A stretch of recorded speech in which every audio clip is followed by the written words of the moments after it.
I do want to tell you that there are announcements today with all the leaders.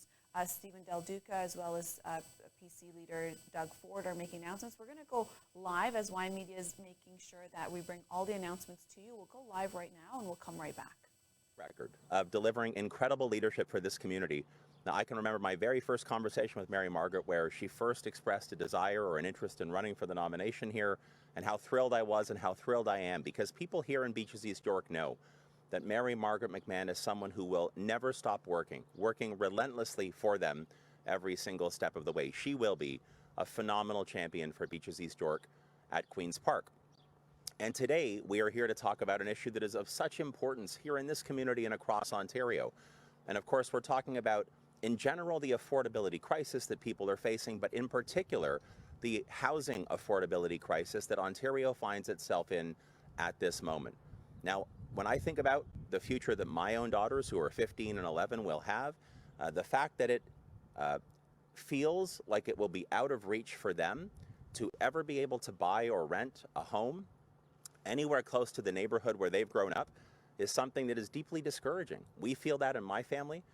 Ontarians feel that right across this province. It's certainly felt here in Beaches East York. People who see under Doug Ford how the price of everything has skyrocketed out of control. Now, 4 years ago, in the last election campaign, Doug Ford stood on the stage during one of the leaders' debates and unprompted to a question he unprompted said to the particular individual in the audience that if he was elected premier, he would make it easier and cheaper for people to buy homes. And what have we seen over the 4 years that Doug Ford has been premier? It's gone the other way. The average cost of a home in Ontario under Doug Ford has climbed by $500,000. The average cost of a home is now, for the first time ever, up around, or if not, over $1 million. And of course, if you're a tenant, and I know there are lots of tenants here in this community, Doug Ford made a commitment that he would keep rent control in place. He got elected, and then he chose to abandon tenants and actually side with speculators. Ontario Liberals will reverse that reckless and dangerous and discouraging decision that Doug Ford made around rent control. We will reinstate rent control as I've announced, but we've also, as part of our housing plan, talked about the importance of making sure that we do build 1.5 million new homes in this province over the next 10 years. There are a couple of key features of our housing affordability plan, a plan that has been ranked best or highest, for example, by OREA, the Ontario Real Estate Association. In our plan, for example, we will include the creation of an Ontario Home Building Corporation.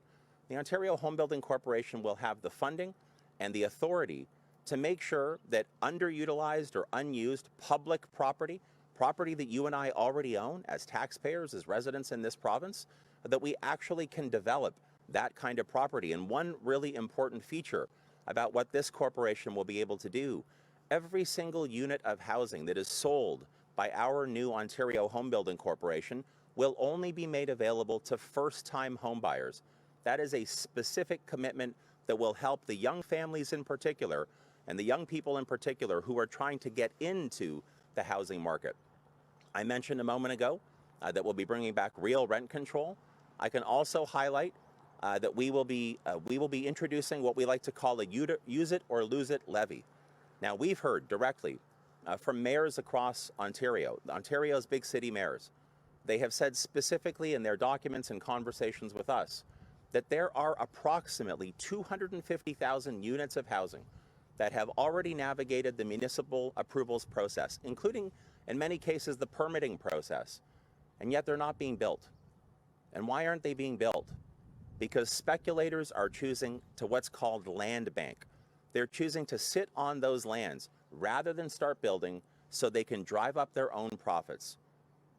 When you're in the middle, as we are, of a housing affordability crisis, when so many know that this is out of reach for them, that isn't good enough. That's why in our Ontario Liberal plan, we will make sure that those units that have those kinds of municipal approvals and permitting approvals, if they're not being built, if those units of housing are not being built, there will be a per unit levy that's charged against that speculator, so they'll either start building or they'll sell it to someone who will actually build. That's 250,000 additional new units of housing across many larger municipalities, across all municipalities in this province, to help kickstart this process. I just want to finish up my opening comments before I take questions to say when I think back again to the commitments made by Doug Ford in the last election campaign, it is shocking to me that, especially as it relates to dealing with issues of making life easier and more affordable, that he literally abandoned the people in this province who needed help. Now, I know Doug Ford likes to pretend like the past couple of years haven't really happened.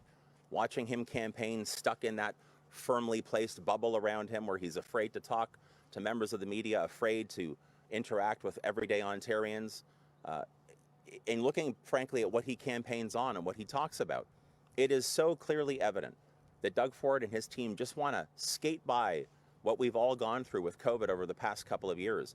They just want to kind of skate by the affordability crisis that's making your life so much more difficult.